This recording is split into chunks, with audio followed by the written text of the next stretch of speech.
guys, tadi kalian sudah sempat melihat sebuah cuplikan video kan? Gimana ya respon kalian? Bentar dulu, nanti aja ya tanggapannya. Sini. Bareng Desi Fatmasari dari program studi administrasi publik Universitas Halim Saleh akan memberitahu kalian mengenai etika para pegawai. Penasaran? Yuk simak terus videonya.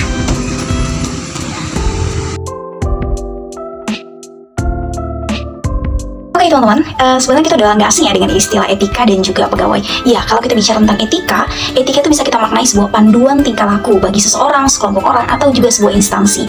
Kalau pegawai pula itu dapat kita maknai sebagai orang-orang yang bekerja atau orang-orang yang memiliki tanggung jawab dan wewenang di suatu instansi atau suatu organisasi. Atas dasar apa? Karena mereka sudah terikat dari sebuah regulasi yang ada.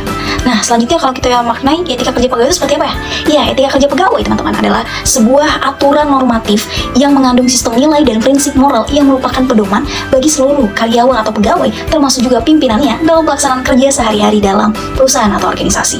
Nah, jadi etika kerja pegawai itu adalah rentetan nilai, aturan, normatif yang wajib dilaksanakan oleh seorang pegawai atau oleh seorang pekerja di suatu instansi atau perusahaan. Nah, jadi etika itu dia adalah pedoman, dia adalah acuan untuk mereka berpikir, bertindak dalam menjalankan berbagai tugasnya. Untuk apa? Untuk kemudahan organisasi atau perusahaan tersebut mencapai visi dan misinya. Etika kerja pegawai ini teman-teman, dia bukan hanya sebagai pedoman, acuan, tetapi etika kerja pegawai ini juga merupakan sebagai alat kontrol dan juga alat penilai yang digunakan oleh pimpinan atau manajer untuk melihat seberapa baik kinerja seorang pegawai atau karyawan di suatu perusahaan atau instansi. Jadi etika ini bisa dijadikan salah satu indikator penilaian. Teman-teman, setiap organisasi publik atau sektor swasta sekalipun pasti sudah memiliki standar etika yang harus dilaksanakan atau ditanamkan oleh pegawai atau karyawannya. Nah, bagi saya tidak ada pasti satupun organisasi yang tidak punya standar etika. Apalagi organisasi publik yang orientasinya itu adalah pelayanan kepada masyarakat. Jadi etika itu sangat penting. Lalu, kenapa ya etika kerja pegawai itu sangat penting? Nah, kita akan melihat nih tujuan dari etika kerja pegawai. Yang pertama itu untuk menjaga dan mengelola kesejahteraan anggota profesi. Yang kedua untuk menjunjung tinggi martabat suatu profesi. Yang ketiga untuk meningkatkan pengabdian para anggota profesi. Yang keempat untuk membantu meningkatkan mutu suatu profesi. Yang kelima untuk menentukan standar baku bagi suatu profesi. Yang keenam untuk meningkatkan kualitas organisasi menjadi lebih profesional dan terjalin dengan erat. Dan yang terakhir adalah untuk meningkatkan pelayanan suatu profesi di atas keuntungan pribadi. Nah, jadi itu adalah beberapa tujuan dari adanya etika kerja pegawai. Etika kerja pegawai itu sangat penting teman-teman, karena dia adalah jantungnya dari suatu organisasi atau perusahaan. Teman-teman, setiap pegawai atau karyawan pasti berusaha untuk mendapatkan atau memiliki etos kerja yang baik. Nah, gimana sih ciri-ciri etos kerja yang baik gitu ya? Jadi yang pertama itu adalah kecanduan terhadap waktu, kemudian memiliki moralitas yang bersih atau ikhlas, lalu memiliki kejujuran, lalu terdapat atau memiliki komitmen dan kuat pendirian atau konsisten.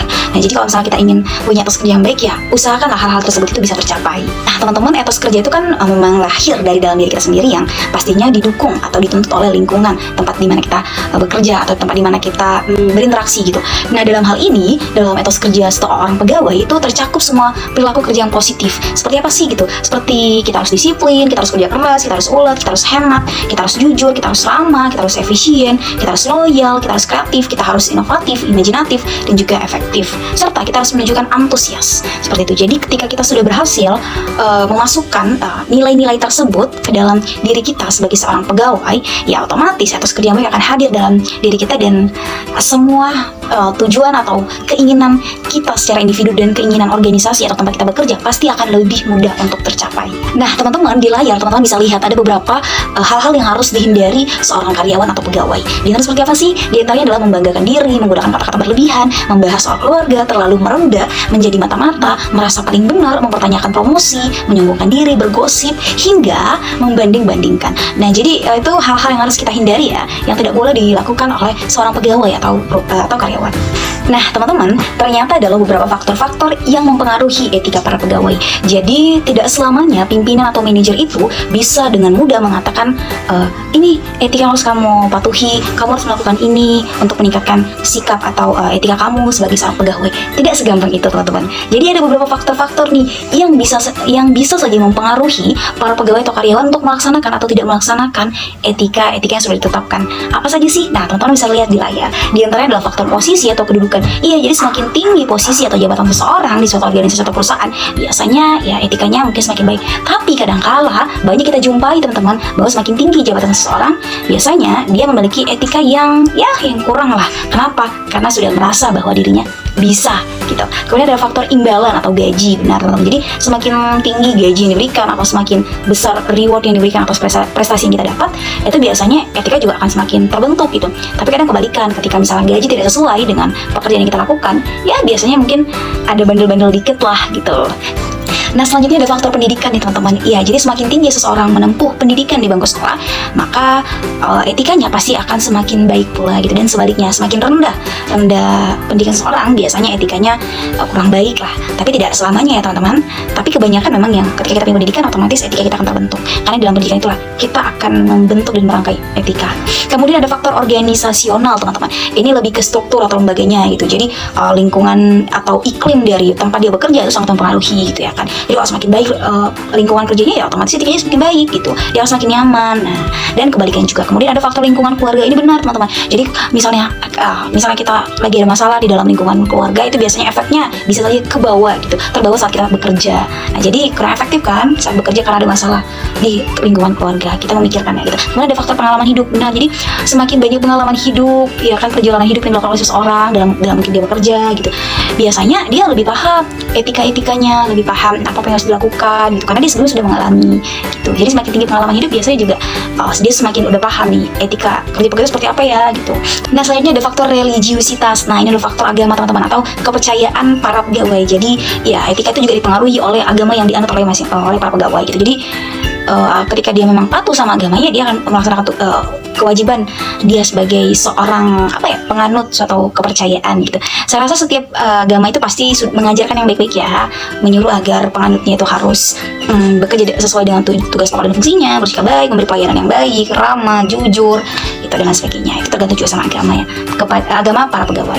Nah, ada faktor hukum juga nih. Jadi ketika memang misalnya di suatu organisasi tempat dia bekerja itu regulasi ya, tata tertibnya sangat ketat gitu ya kan, ada regulasi khusus yang mengatur tentang etika itu sangat ketat, ya otomatis dia akan dituntut untuk bekerja sesuai dengan etika yang sudah ditetapkan. Dan kebalikannya, kalau misalnya regulasi di suatu organisasi atau perusahaan tempat dia bekerja itu tidak seketat itu, ya apa boleh buat, bisa saja semena-mena atau sesuka-suka hati dalam beretika.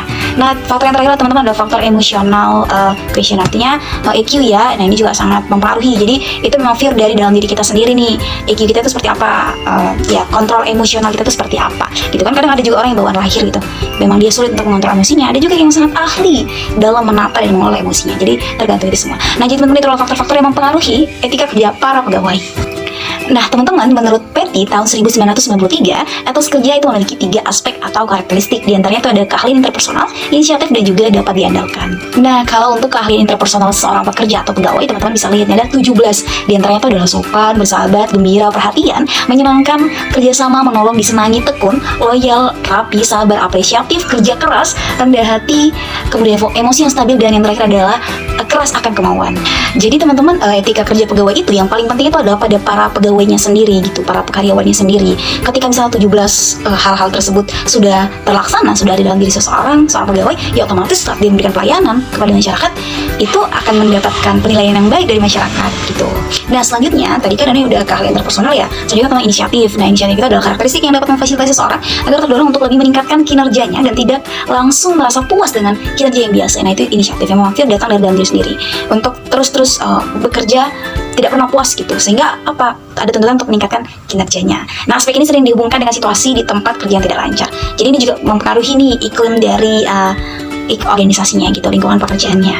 Nah, selanjutnya itu tadi kan udah ada keahlian interpersonal, kemudian ada inisiatif, dan selanjutnya adalah dapat diandalkan tadi. Apa saja sih 7 sifat yang dapat menggambarkan seorang pekerja atau pegawai yang dapat diandalkan kata si Petty 1993? Ya, di antara adalah mengikuti petunjuk, mematuhi peraturan, dapat diandalkan, dapat dipercaya, berhati-hati, jujur, dan juga tepat waktu, teman-teman. Nah, ini nih ciri-ciri pegawai yang dapat diandalkan. Ya, para pimpinan atau manajer kan sudah bisa melihat gitu. Nah, teman-teman bisa lihat di layar, ini adalah beberapa indikator etos kerja menurut Ahmad Husnam tahun 2004. Ya, ada indikator etos kerja yang tinggi, ada juga indikator etos kerja yang rendah. Jadi, ini bisa kita lihat nih, apakah ini sudah ada nih di setiap pegawai atau tidak gitu ya. Nah, teman-teman, lalu gimana ya kalau misalnya para pegawai itu melanggar etika yang sudah ditetapkan, kode etik yang sudah ditetapkan gitu? Ya, pastinya ada sanksi. Nah, di layar teman-teman bisa lihat, ini adalah beberapa sanksi, ya, sanksi yang didapatkan bagi seorang pegawai yang dia melanggar kode etiknya. Di antaranya itu ada yang kategori ringan, sedang, kemudian kemudian juga berat.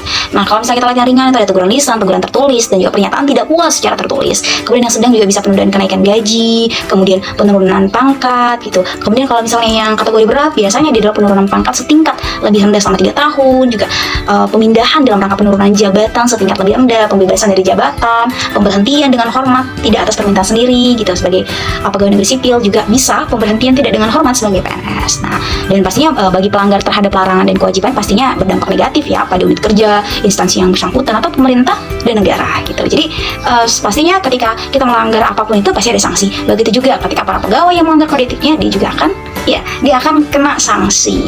Nah, teman-teman bisa lihat nih di layar sudah ada kode etik dan kode perilaku berisi pengaturan perilaku agar pegawai ASN itu. Nah, ada nih beberapa poin-poinnya. Teman-teman bisa lihat ya. Kemudian ini juga ada nilai-nilai dasar bagi seorang pegawai negeri sipil.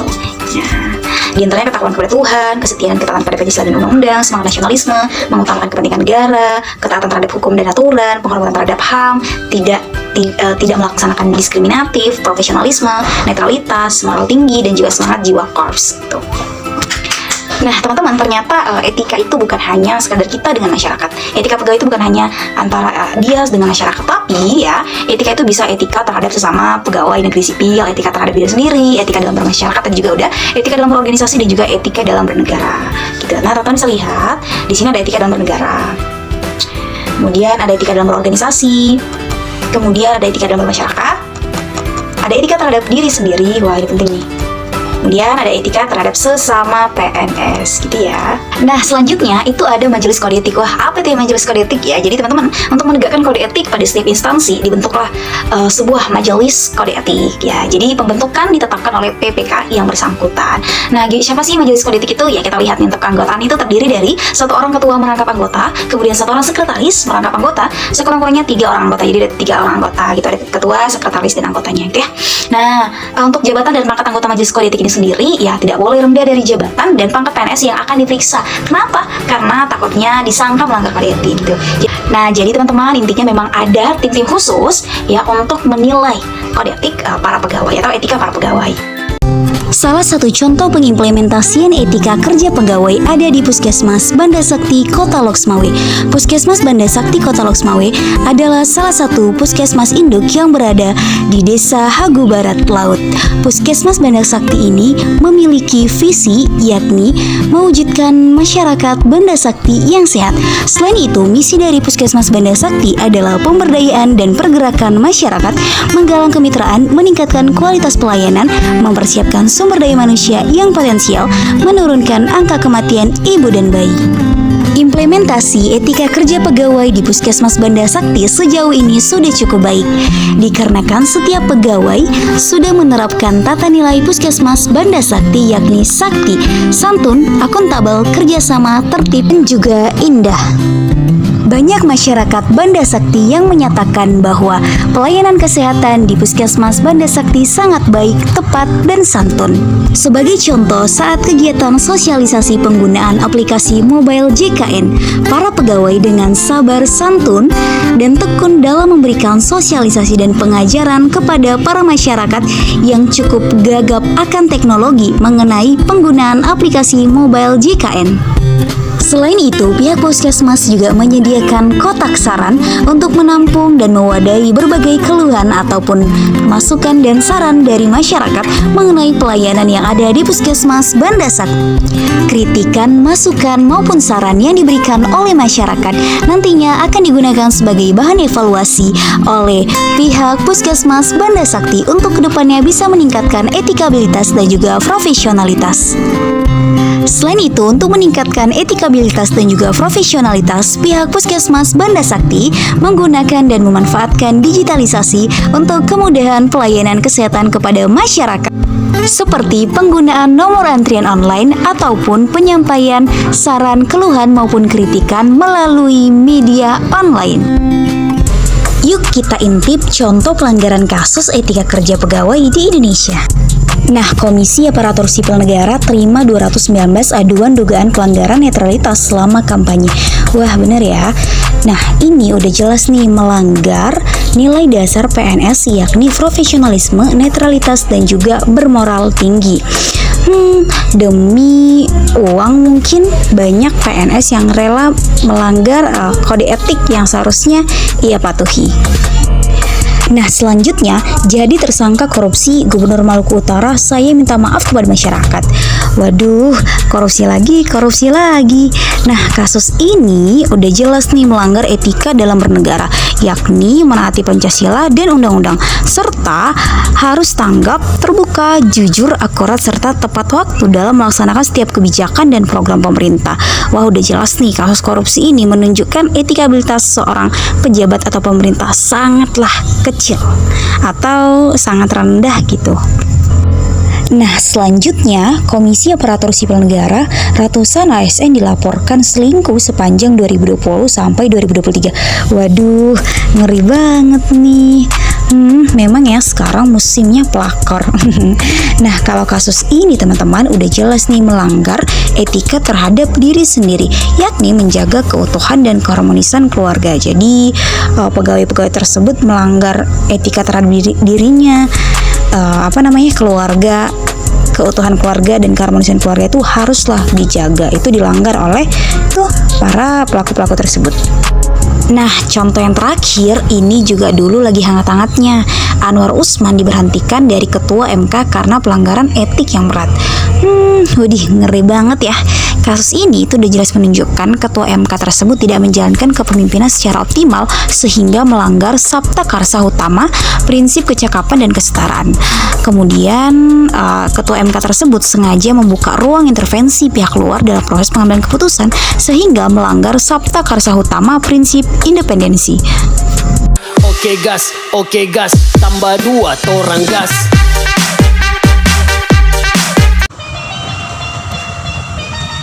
Nah, seperti itu Sobat Des, kalian sudah tahu kan mengenai etika kerja pegawai. Jadi, selaku calon birokrat, teman-teman harus memahami mengenai etika kerja pegawai guna kemaslahatan organisasi dan juga masyarakat. Terima kasih yang sudah menonton. Bye!